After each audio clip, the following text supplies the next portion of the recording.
Di negeri yang pernah membakar toko-toko dan memukul orang hanya karena matanya sipit, ada satu orang yang berdiri dan berkata, "Mereka juga manusia, mereka juga bagian dari kita." Namanya Abdurrahman Wahid atau yang kita kenal dengan Gus Dur. Kiai yang lebih Tionghoa dari orang Tionghoa itu sendiri. Tapi, kenapa seorang kiai Islam yang lahir di pesantren justru jadi pembela paling keras buat orang-orang Tionghoa di saat mayoritas bahkan milih untuk diam? Apa yang bikin Gus Dur beda? Dan kenapa sikapnya waktu itu terasa seperti keajaiban kecil di tengah negeri yang membisu? Hai penjelajah waktu, selamat datang di Labirin Sejarah, tempat di mana masa lalu tidak pernah benar-benar berlalu. Bersiaplah untuk menyusuri lorong-lorong waktu dan menemukan cerita-cerita yang tersembunyi di balik tirai sejarah.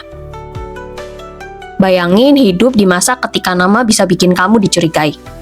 Waktu itu, era Orde Baru, jadi orang Tionghoa di Indonesia bukan cuma soal identitas, tapi juga soal bertahan hidup.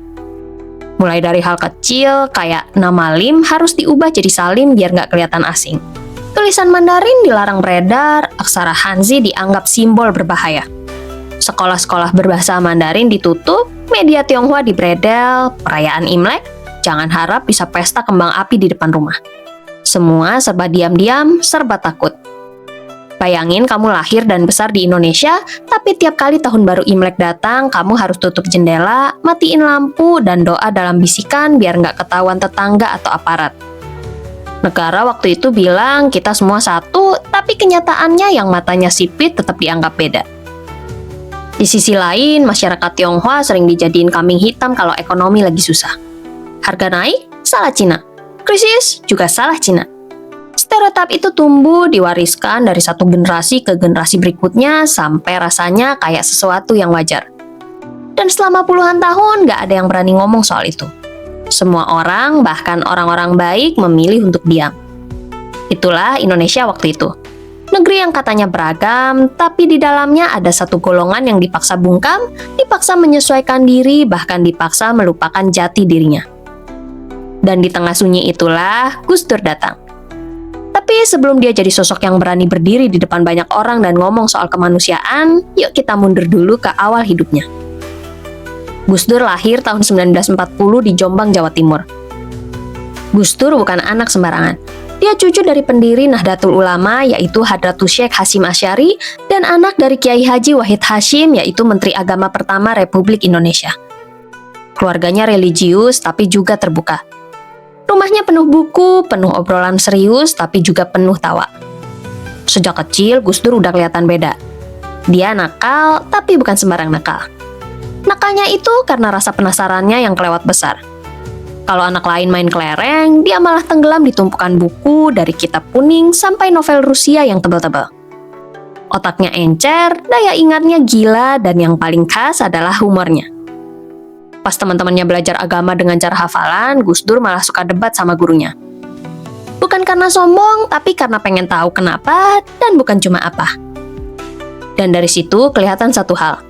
Kejeniusan Gus Dur lahir dari kebebasan berpikir di tengah tradisi yang ketat.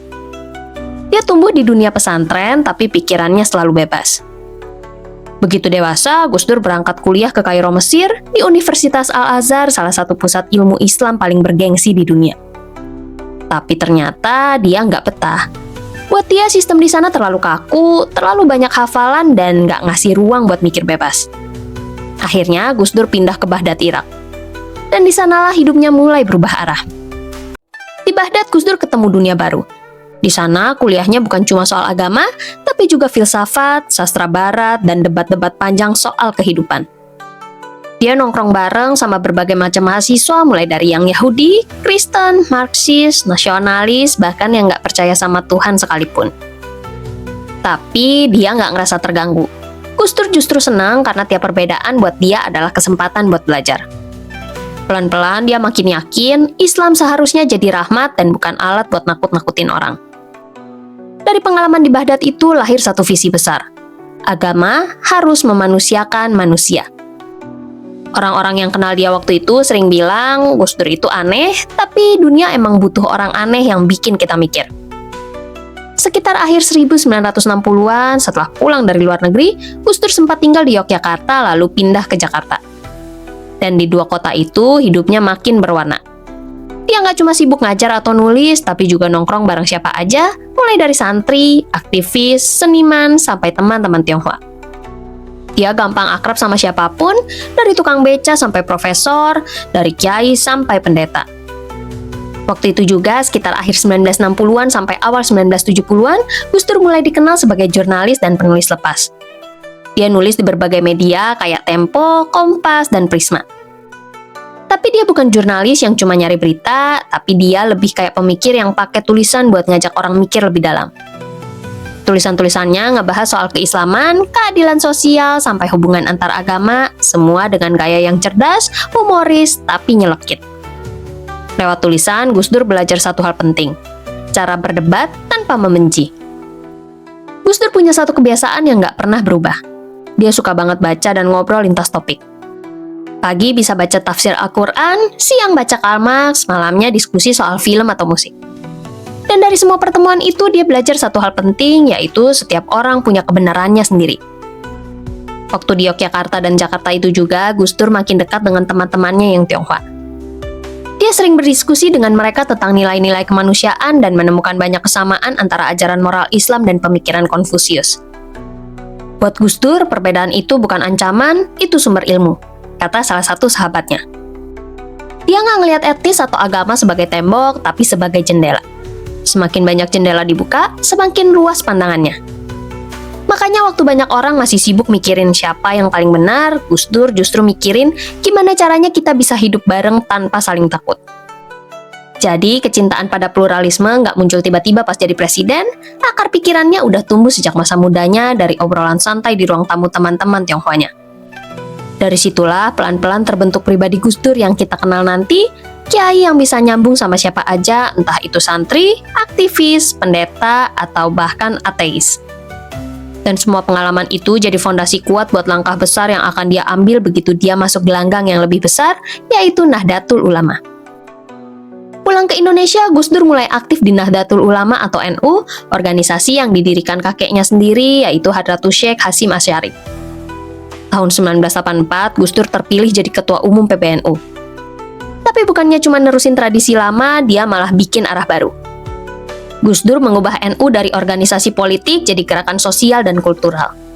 Dia mendorong pemahaman Islam yang damai, ramah, dan menyatu dengan budaya Nusantara, gagasan yang kelak dikenal sebagai Islam Nusantara. Tentu aja banyak yang nggak setuju. Ada yang bilang dia terlalu liberal, terlalu santai, bahkan terlalu nyeleneh. Tapi justru disitulah kekuatannya. Dia berani melawan arus, tapi tetap disegani. Waktu ada kelompok yang pengen memurnikan Islam dari budaya lokal, Gus Dur nyeletuk santai. Kalau Islam dibersihkan dari budaya, nanti yang tersisa cuman Arab, bukan Indonesia. Kalimat itu sederhana tapi ngena banget dan bikin orang mikir tanpa harus merasa diserang. Dari pengalaman lintas budaya di luar negeri, pergaulan lintas etnis di tanah air, sampai perjuangan di NU, semua itu pelan-pelan ngebentuk Gus Dur jadi sosok yang berani bicara soal kemanusiaan, bahkan ketika banyak orang memilih untuk diam. Dan nanti di masa Orde Baru, keberanian itu bakal benar-benar diuji. Masuk era 1980-an, posisi Gus Dur udah bukan cuma kiai kampung lagi. Dia udah jadi tokoh publik yang suaranya didengar banyak orang, baik di kalangan santri, akademisi, maupun masyarakat umum. Dan di masa itu, Indonesia lagi ada di bawah bayang-bayang Orde Baru. Suasananya tegang, semua serba diawasi, semua serba harus satu suara. Banyak tokoh memilih diam karena takut sama kekuasaan Soeharto, tapi Gus Dur, dia justru tetap ngomong. Dia nggak takut mengkritik pemerintahan, militer, atau sistem yang menindas rakyat kecil. Tapi yang menarik, caranya nggak pernah kasar. Gus Dur tahu kritik paling tajam bisa disampaikan lewat tawa. Dia bilang, kalau kamu mau kritik penguasa, bikin dia ketawa dulu. Dan itu benar-benar jadi gaya khasnya. Lembut tapi nusuk, lucu tapi dalam. Kadang orang ketawa dulu baru sadar belakangan kalau sebenarnya mereka baru disentil. Di tengah situasi politik yang serba takut itu, Gus Dur juga mulai lantang bicara soal hal yang hampir nggak ada yang berani sentuh, yaitu diskriminasi terhadap etnis Tionghoa. Waktu itu jadi orang Tionghoa di Indonesia masih sulit banget. Nama mereka harus diubah, perayaan Imlek dilarang di depan umum, dan budaya mereka dianggap asing di tanah sendiri. Tapi Gus Dur nggak tahan lihat ketidakadilan itu. Dia bilang dengan nada heran tapi tegas, Bagaimana bisa negara melarang warganya sendiri merayakan budayanya? Bukan cuma ngomong, Gus Dur juga bertindak. Dia sering datang ke acara-acara masyarakat Tionghoa, dari pertemuan budaya sampai perayaan kecil, padahal waktu itu banyak tokoh lain yang menghindar. Buat dia, hadir di sana bukan soal politik, tapi soal kemanusiaan. Dia pengen nunjukin kalau mereka juga bagian dari bangsa ini dan bukan cuma tamu. Selain hadir langsung, Gus Dur juga nulis artikel di media dan nyampein kritik terbuka dalam ceramah-ceramahnya. Isinya selalu sama. Hak warga keturunan Tionghoa harus dihormati karena mereka juga warga Indonesia. Kadang tulisan-tulisannya diserang atau dibredel, tapi Gus Dur santai aja. Dia tahu kalau semua orang terus diam, diskriminasi bakal terus dianggap hal yang wajar. Yang bikin orang kagum, Gus Dur nggak pernah marah waktu bicara hal-hal sensitif itu. Nada suaranya selalu kalem, tapi pesannya dalam banget. Dia tahu cara ngomong yang bisa bikin orang mikir tanpa merasa disalahin. Dan sedikit demi sedikit, cara itu berhasil. Nama Gus Dur mulai dikenal bukan cuma sebagai kiai, tapi juga sebagai pembela hak-hak minoritas. Bisa dibilang, masa 1980-an sampai 1990-an itu, Gus Dur lagi membangun pondasi besar, pondasi untuk Indonesia yang lebih adil, lebih manusiawi, dan lebih berani mengakui perbedaan. Sesuatu yang nanti bakal dia wujudin langsung waktu duduk di kursi paling tinggi, yaitu sebagai Presiden Republik Indonesia. Sampai akhirnya semua nilai itu diuji di masa paling gelap dalam sejarah modern Indonesia, yaitu kerusuhan Mei 1998. Langit Jakarta waktu itu gelap bukan cuma karena malam, tapi karena asap dari kerusuhan yang terjadi buntut krisis moneter yang terjadi di hampir seluruh Asia. Jeritan orang masih terdengar di gang-gang dan ketakutan menyelimuti kota. Toko-toko dibakar, pasar-pasar diserbu, dan warga keturunan Tionghoa jadi sasaran kekerasan. Banyak orang kehilangan tempat dagang, rumah, bahkan keluarga, dan ada laporan luas soal pemerkosaan dan korban tewas. Suasana kacau, orang takut keluar malam, dan kota yang biasa hidup tiba-tiba terasa seperti zona perang. Di saat itu juga banyak orang bingung, kenapa tetangga sendiri tega, kenapa kerusuhan diarahkan ke kelompok tertentu yang selama ini jadi target sentimen? Sejarah panjang diskriminasi, krisis ekonomi, dan sentimen politik semuanya meledak jadi kekerasan fisik, bukan cuma kerusuhan acak, melainkan serangan yang terfokus pada properti dan komunitas warga Tionghoa. Akibatnya ribuan toko hancur, puluhan ribu orang mengungsi, dan trauma kolektif terpatri dalam ingatan banyak keluarga. Di tengah kepulan asap dan jeritan itu muncul suara-suara yang berusaha meredakan. Gus Dur yang waktu itu udah jadi tokoh publik dan ketua NU turun tangan dengan cara yang khas. Menenangkan, membuka ruang dialog, dan mendorong orang bicara antar umat dan antar etnis. Dari kamar sakitnya sebelum Soeharto lengser sampai pertemuan-pertemuan publik sesudahnya, Gus Dur berusaha menggeser narasi dari saling menyalahkan ke menenangkan dan membangun kembali. Dia tegas menolak kekerasan terhadap warga keturunan dan menyerukan solusi yang berbasis kemanusiaan, bukan balas dendam. Gus Dur nggak cuma ngomong doang, tapi dia benar-benar hadir lewat sikap dan tindakannya. Di tengah suasana tegang, dia aktif menghadiri forum-forum lintas agama dan etnis, menulis dan berbicara di ruang-ruang publik untuk mendorong dialog tentang bagaimana bangsa ini memperlakukan warganya sendiri. Sikap ini penting ketika banyak tokoh memilih diam karena takut. Tapi Gus Dur justru membuka ruang bagi orang untuk bicara dan merasa didengar. Cara bicaranya tetap lembut, sering diselipkan humor, tapi pesannya selalu tajam kalau bangsa ini nggak akan maju kalau masih sibuk menyalahkan yang lemah. Dari tindakan-tindakan itulah muncul landasan moral yang nanti dia bawa waktu memangku jabatan, yaitu pencabutan aturan-aturan yang mengekang budaya Tionghoa, upaya membuka kembali ruang kebebasan berbudaya, serta dorongan agar semua kelompok dianggap sebagai bagian dari Indonesia. Perannya setelah Mei 1998, baik sebagai tokoh penenang maupun sebagai pemimpin politik selanjutnya, membantu mengubah pembicaraan publik dari trauma dan amarah menuju pengakuan hak dan rekonstruksi sosial. Itu bukan proses instan, tapi kehadiran dan sikap Gus Dur waktu krisis jadi salah satu titik balik yang jelas dalam perjalanan bangsa pasca Orde Baru. Waktu Gus Dur jadi presiden, dia nggak cuma duduk di kursi penonton, dia langsung kerja buat ngerapihin yang rusak setelah Mei 1998. Langkahnya jelas dan berani, pada 17 Januari tahun 2000 dia ngeluarin keputusan pemerintahan yang nunjuk arah baru. Keputusan itu lewat Kepres nomor 6 tahun 2000 mencabut aturan lama yang melarang praktek keagamaan, adat, dan kebudayaan Tionghoa. Intinya, Imlek, kebudayaan, dan ekspresi Tionghoa boleh lagi dilakukan tanpa harus sembunyi-sembunyi. Ini bukan sekedar administrasi, ini pembukaan ruang hidup. Selain itu, di masa kepemimpinannya, Konghucu akhirnya diakui kembali secara resmi sebagai salah satu agama yang bisa tercatat, sesuatu yang selama puluhan tahun jadi isu sensitif karena warisan kebijakan Orde Baru.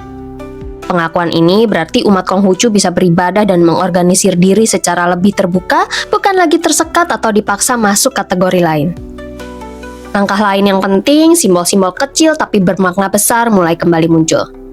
Penggunaan nama Tionghoa, penulisan aksara Mandarin, serta kesenian tradisional dapat ditampilkan lagi di ruang publik. Bagi warga Tionghoa, ini bukan cuma soal huruf atau nama, ini soal identitas yang kembali diakui. Dulu mereka disuruh sembunyi, sekarang negara seolah bilang, kamu juga bagian dari kita. Kalimat yang pas buat meringkas maknanya tetap sederhana. Buat sebagian orang, itu cuma keputusan administratif. Tapi buat jutaan warga Tionghoa, itu berarti akhirnya mereka diakui sebagai manusia yang setara, pemilik ruang publik dan sejarah. Keputusan-keputusan Gus Dur itu mengobati luka lama sedikit demi sedikit, bukan dengan teriakan, tapi dengan kebijakan yang nyata dan pengakuan simbolik yang kuat. Dan ingat, semua ini lahir dari gaya Gus Dur yang selama ini kita lihat. Santai, penuh humor, tapi tegas menegakkan kemanusiaan. Dia paham penyembuhan trauma kolektif butuh lebih dari kata-kata indah. Butuh pengakuan, hukum, dan keberanian buat mengubah simbol-simbol yang selama ini menindas. Setelah semua yang dia lakukan, gak heran kalau komunitas Tionghoa di Indonesia punya panggilan khusus buat Gus Dur, yaitu Bapak Tionghoa Indonesia. Julukan ini bukan muncul karena formalitas, tapi karena rasa terima kasih yang tulus. Selama puluhan tahun mereka hidup dalam bayang-bayang larangan, dipaksa sembunyi dan sering dijadikan kambing hitam kalau negara lagi kacau. Tapi Gus Dur datang dan merangkul mereka. Bagi mereka, keputusan Gus Dur waktu jadi presiden bukan cuma soal boleh ngerayain Imlek atau pasang lampion di depan rumah, tapi soal akhirnya bisa berdiri tegak tanpa rasa takut. Makanya hubungan antara Gus Dur dan komunitas Tionghoa itu bukan sekedar antara presiden dan warga negara. Lebih kayak hubungan keluarga yang ada rasa dekat dan ada rasa dipercaya. Dan waktu Gus Dur wafat tahun 2010, rasa kehilangan itu kerasa banget. Banyak warga Tionghoa datang ke makamnya di Jombang. Ada yang bawa bunga, ada yang cuma berdiri diam sambil menangis pelan. Mereka kehilangan seseorang yang bukan dari darah mereka, tapi justru lebih paham luka mereka dibanding siapapun. Di momen itu kelihatan jelas kalau perjuangan Gus Dur bukan cuma soal politik atau agama. Dia ngajarin satu hal sederhana, kalau kemanusiaan itu nggak punya ras, nggak punya warna kulit, dan nggak punya batas keyakinan. Dan mungkin itu warisan terbesar Gus Dur, bikin kita sadar kalau jadi manusia sepenuhnya berarti berani melihat orang lain sebagai manusia juga. Kalau kita lihat ke belakang, perjalanan hidup Gus Dur itu kayak jembatan panjang yang nyambungin banyak sisi yang tadinya terpisah. Dari pesantren sampai kampus luar negeri, dari dunia Islam sampai budaya Tionghoa, dari rakyat kecil sampai elit politik. Semua disatukan lewat satu hal yang sederhana tapi sering kita lupakan, yaitu kemanusiaan. Gus Dur nggak lahir buat satu kelompok tertentu. Dia hidup buat menjembatani manusia siapapun mereka.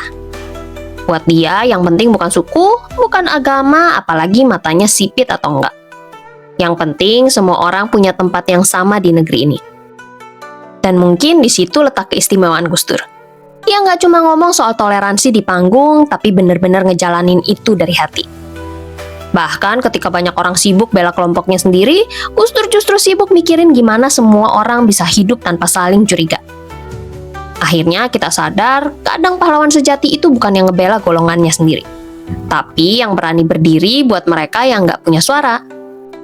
Yang berani bilang mereka juga bagian dari kita, waktu yang lain sibuk menutup mata. Dan mungkin itu alasan kenapa Gus Dur nggak pernah benar-benar hilang dari ingatan orang Indonesia. Sekarang coba lihat keadaan kita hari ini. Di media sosial, di jalan, bahkan di obrolan sehari-hari, rasisme, fanatisme, dan saling curiga kayak makin gampang tersulut. Orang cepet banget marah cuma karena beda keyakinan, beda pandangan, atau cuma karena beda muka. Dan di saat-saat kayak gini, kita jadi kangen banget sama sosok kayak Gus Dur. Seseorang yang bisa bikin orang beda pandangan duduk bareng, ketawa bareng, mikir bareng. Yang ngingetin kita kalau Indonesia nggak cuma tentang mayoritas atau minoritas, tapi tentang manusia yang sama-sama pengen hidup damai. Kalau kamu juga kangen sosok kayak Gus Dur yang berani, lucu tapi dalam, klik like, share video ini ke teman kamu, dan tulis di kolom komentar apa arti Gus Dur buat kamu. Kalau kamu suka bahasan seru kayak gini, jangan lupa like, subscribe, dan nyalain loncengnya biar nggak ketinggalan episode-episode menarik dari Labirin Sejarah. Sampai di ujung labirin kali ini. Tapi jangan khawatir, masih banyak lorong waktu yang menunggu untuk kita jelajahi bersama. Sampai jumpa di petualangan berikutnya penjelajah waktu.